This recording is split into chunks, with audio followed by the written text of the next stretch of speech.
Hello, gals and guys. Welcome back to another episode of Not Cursage Gaming. Why? This is Breaking Bad the last episode. It's the very first non-gaming creepypasta we're actually gonna do.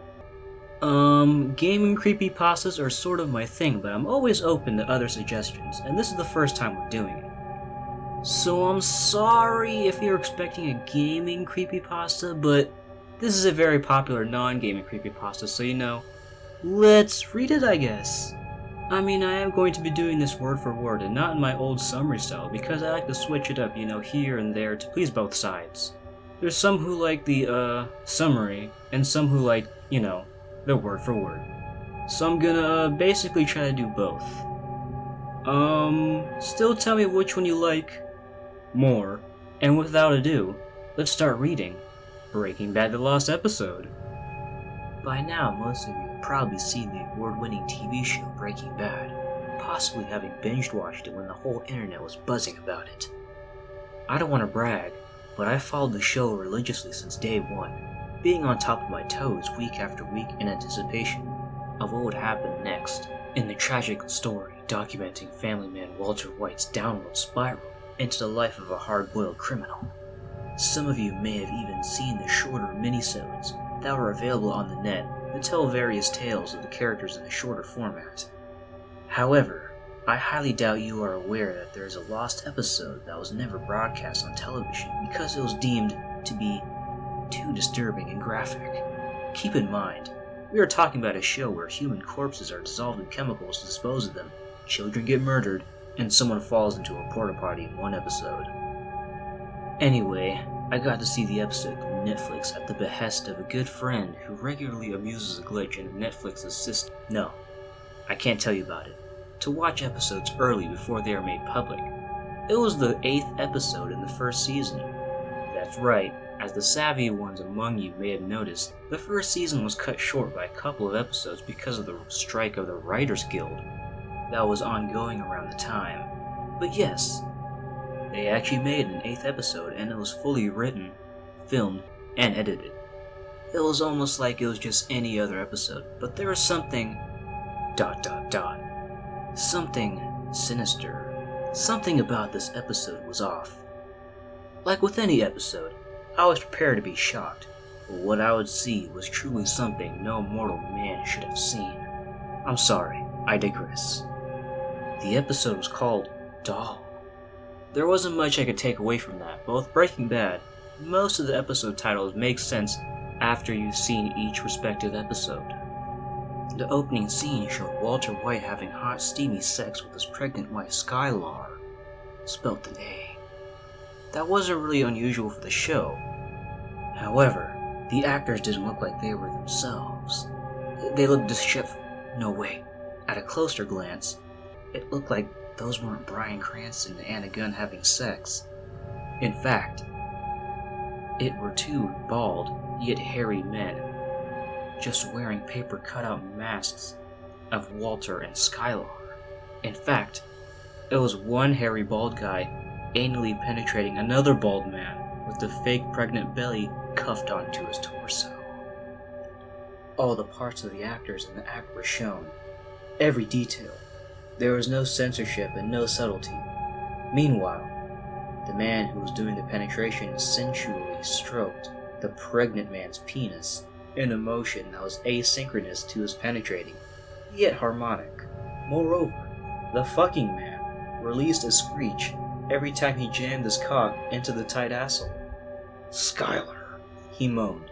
"The baby, your womb, is jamming against my dick." "Put up or shut up," Skylar responded impudently in a rather uncharacteristic fashion. The scene then cut away to the man portraying Walter having sex with a blow-up doll, the doll having replaced Skylar, while the actor portraying Skylar was lying in the corner sobbing, tears streaming down her face, and her still being undressed. Then the iconic intro sequence played.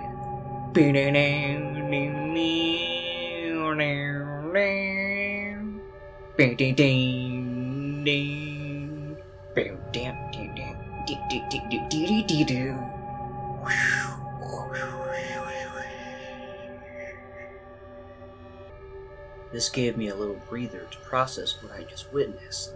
I was at a loss for words. Was this an attempt at humor? I mean, I know whenever Breaking Bad did humor, it was pretty dark, but fitting. But this was just ... like a gag out of one of those terrible fetish DVDs I got for Christmas. Not to mention, why were the sexual acts shown in such graphic, unadulterated detail? Was there a change of pace at AMC?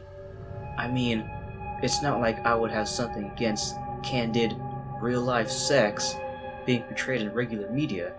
It's just that it was so unusual. I didn't think much of the actors being replaced for the sex scene, I mean.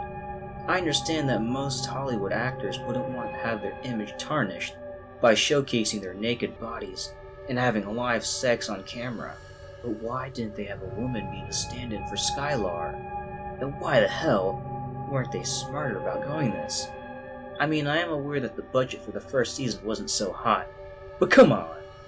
There were easy solutions for this. Maybe they accidentally cut in the footage of the stand-ins from the pre-production. I mean, this was an unreleased episode. Either way, I continued watching. The next scene picked up where I assume episode 7 closed. Walter and Jesse were driving along a long desert road that had no ending in sight.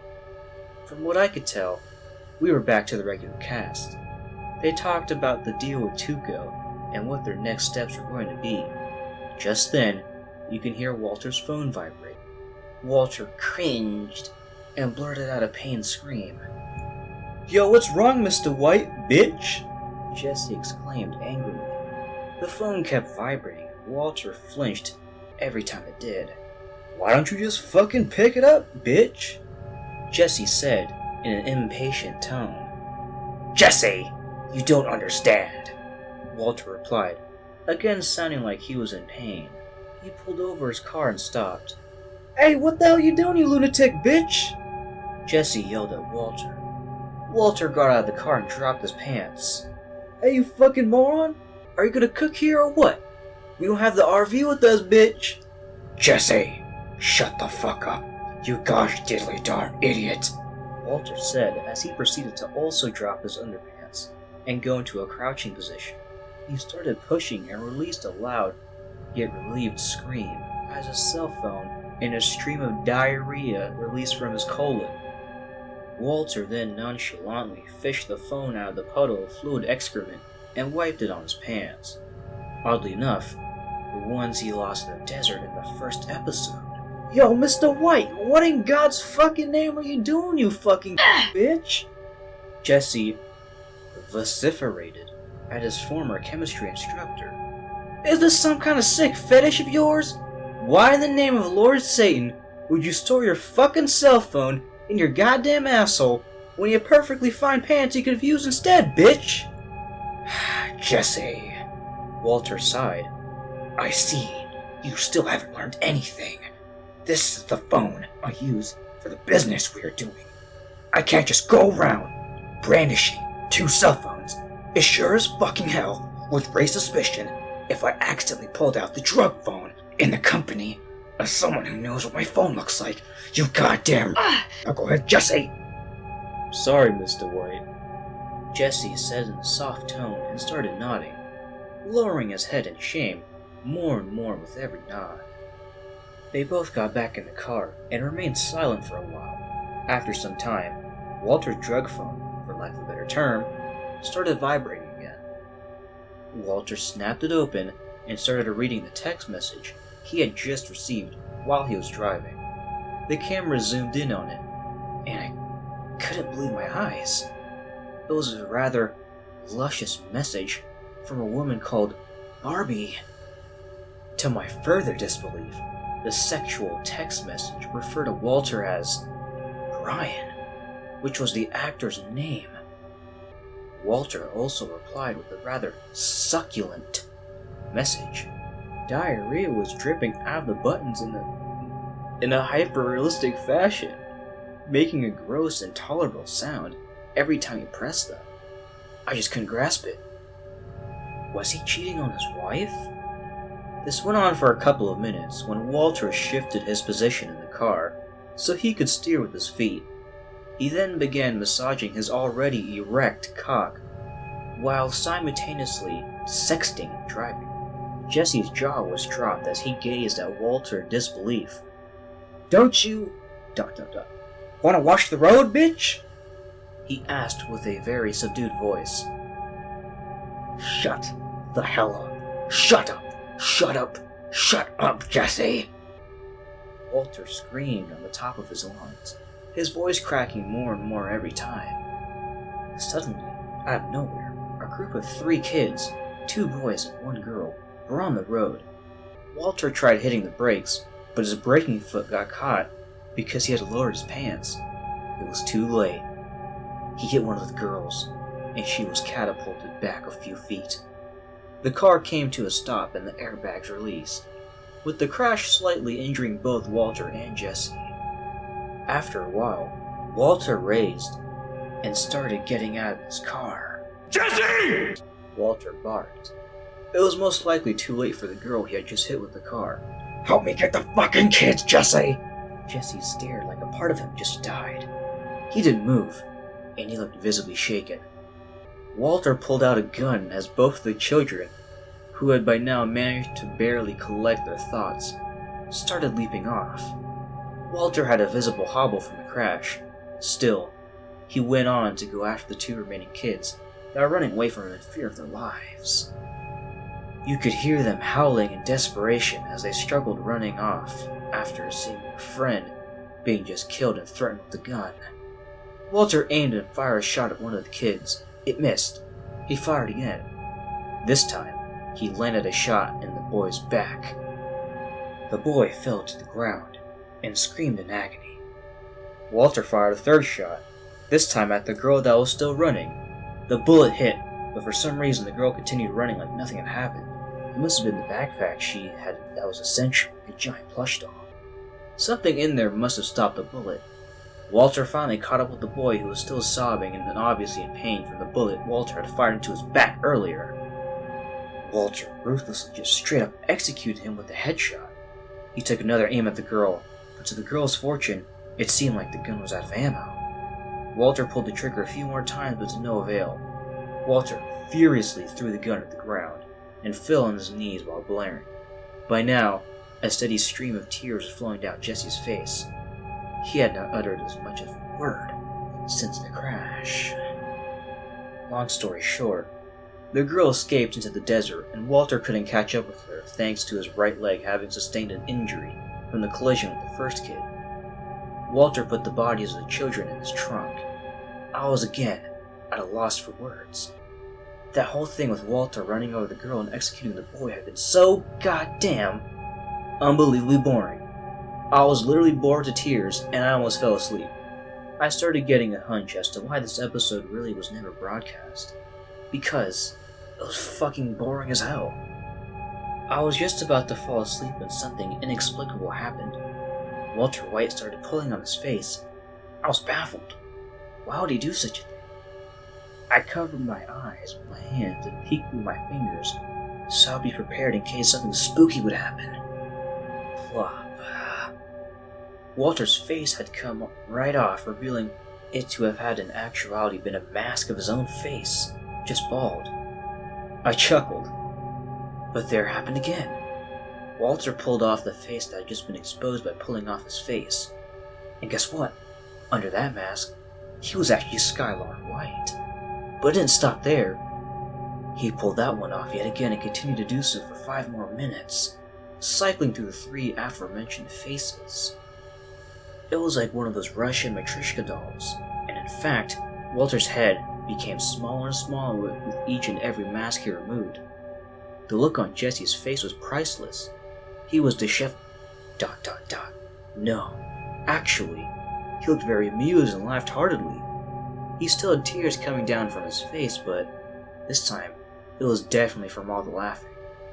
With one hand he was holding his stomach, and with the other, he was pointing at Walter, exclaiming,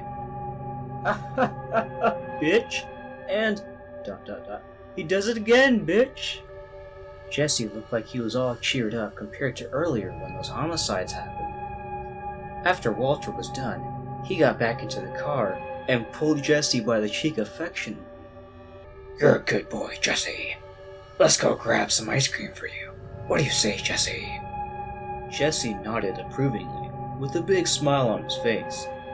Walter had difficulties getting around the pile of masks he had left outside the car, and he complained about his tiny head not allowing him to get a proper view beyond the steering wheel. I also had a good laugh during that scene. For the uninitiated, this practice of wearing a mask of yourself over your real face would again be referenced at San Diego Comic-Con 2013, when Bryan Cranston got a very impressive Walter White mask from a fan and wore it at the convention in order to fool people into believing he was just a random guy cosplaying as Walter White. But if you didn't know that, I guess you were an irredeemable piece of shit and a fucking idiot. All of a sudden, you won't believe what happened. I shit you not, Walter's goddamn phone rang, the regular one this time. He picked up and answered impolitely. Who is this? And how did you get this number? A voice sounding like Bob Odenkirk replied. Walter White? Yeah, said Walter. You don't know me, and I suspect we'll never meet. This is a courtesy call. Listen very carefully. Are you listening? Yes. He knows. That was it. Walter was enraged, and he wouldn't let this rude caller get away with this. You mean Jesse knows about the fucking murder? How in God's name would he know that? Answer me. Damn it. Hello? But it was already too late. The caller had already hung up. What struck me as weird was that they would cast Bob Odenkirk, the man who would play Saul Goodman in the later seasons, as the caller. Saul Goodman hadn't even been established yet by that point. It was all very confusing. The look on Walter's face changed once more, though he for some reason had a regular-sized head again. He pulled off his face one last time, revealing the same face with angry eyebrows drawn on it with a Sharpie. In the next scene, you could see Walter peeling the skin off of Jesse's dead body in the RV. It was displayed in graphic, gruesome detail. They showed every last aspect of it. I'm going to make something out of you, Jesse. Believe me, Jesse. I'm going to make you into mashed potatoes, Jesse. Walter rambled with a strict tone while dismembering Jesse. For some reason, this reminded me of the part where Walter pulled off all those masks from his face like a Matryoshka doll. But oh well. Walter moved on to Jesse's genitals. But here's the twist we were all not and could not have been prepared for. Jessie was a girl all along. Walter revealed on Jesse's body the most beautiful vagina he and I have ever... What the fuck is this story? Walter revealed on Jesse's body the most beautiful vagina he and I had ever seen. It was truly immaculate. Walter burst into tears, lowering his head onto the dead, lifeless body of his companion. Then the credits rolled. Overall, it was a pretty good episode. I admit it did have some flaws, and I had my doubts here and there, but it came to a pretty satisfying conclusion. But then, it hit me like a bullet hit that boy's brain earlier. I melted into tears. I finally knew what was going on. Over the course of the episode, I perpetually had this lingering feeling that something wasn't quite right, that something was off. Now I knew what it was, and this revelation was bound to change my life forever. I'm going to tell it to you now, without delay. Jesse was blind all along. He didn't see Walter kill those two children in a heinous fashion. The reason he was crying was that he thought he wouldn't get ice cream because the car halted again. And here's what's more. The reason why the text message on the phone referred to the characters Brian rather than Walter is that it wasn't a show. It was just cleverly disguised as such. All the footage was shot by dash cams that are used to determine the culpability in case of a car accident. And you know what that means? Bryan Cranston actually killed an innocent girl, an innocent boy, an innocent blind young woman, and a Chinese man. That happened on the way to the RV, by the way. All for nothing. I definitely had to bring justice to this matter, but all the evidence was lost. Netflix had fixed the exploit in their system while I was watching the episode. I was brokenhearted. Then it struck me once more. I had programmed the VHS recorder to record the rerun of the Seinfeld episode where Jerry Seinfeld is raped by the dentist portrayed by Bryan Cranston. For reference, that's the season 6 episode, The Jimmy. That was running right at the time I was watching the snuff movie episode of Breaking Bad. That was it. I looked at what the VHS recorder had recorded, and serendipitously, it had recorded just what I needed to chain Bryan Cranston to the electric chair. It was all over for him, but what came next, I was not prepared for. ... The door opened and Bryan Cranston stormed into the room. I hastily pulled up my underpants that were still down from the car scene from ... You know what? It doesn't fucking matter why they were down. What matters is that I pulled them up, impeding my movement options right at this crucial moment. And then it was too late. Bryan Cranston had already had the tape in his possession. I felt miserable, but Bryan Cranston began speaking. Son, don't draw any rash conclusions. I'm going to explain everything to you. I mistrusted him at first, but everything he said made sense. As it turns out, I had partaken in a hidden camera prank show and it was all just a big funny joke. I was glad everything was over and was all cleared up. Bryan Cranston made it up to me by treating me to a pint of cold fresh beer. I mean, I fucking hated beer, but I appreciated the gesture and drank up. But I was not prepared for what followed next. Bryan Cranston asked, Now, can I offer you some mashed potatoes? My body froze with shock and refused to move. I knew what was up, and I was disheveled. I was never heard from again. So that was our first non-gaming creepypasta, and for the first one we've done, it was pretty damn church. Everything about this was perfect. The writing really reminded me of Karl Marx, in that it was written in a very sophisticated manner. The directing style of this particular episode was so amazing that it rivals that of Christopher Nolan's directing. Tenet, eat your heart out. Another immaculate thing is that Walter White has an eye patch. This clearly foreshadows Hideo Kojima's Metal Gear Solid 6, in that Walter White becomes a disciple of Big Boss. Bravo Vince, what an amazing story this was. From start to finish, the purity was at a 99.1%. Now the reason why it's at a 99.1 instead of 100 is that the realism wasn't all that realistic. The reason being is that my dad works at AMC and knows Vince Gilligan and Peter Gould personally, and he asked them if this existed, and they said No. Other than the unrealistic realism as questionably real, this was still an excellent non-gaming creepypasta. I give it a 148.3 to the 3 to the 6 to the 9 out of 10 ASAC Shredder Brows. So this has been another episode of Cursage Gaming without the cursed gaming. And if you like what you saw, make sure you like, comment, and subscribe. Dislike it if you dislike it. This is me, Skeldol, and I'm out.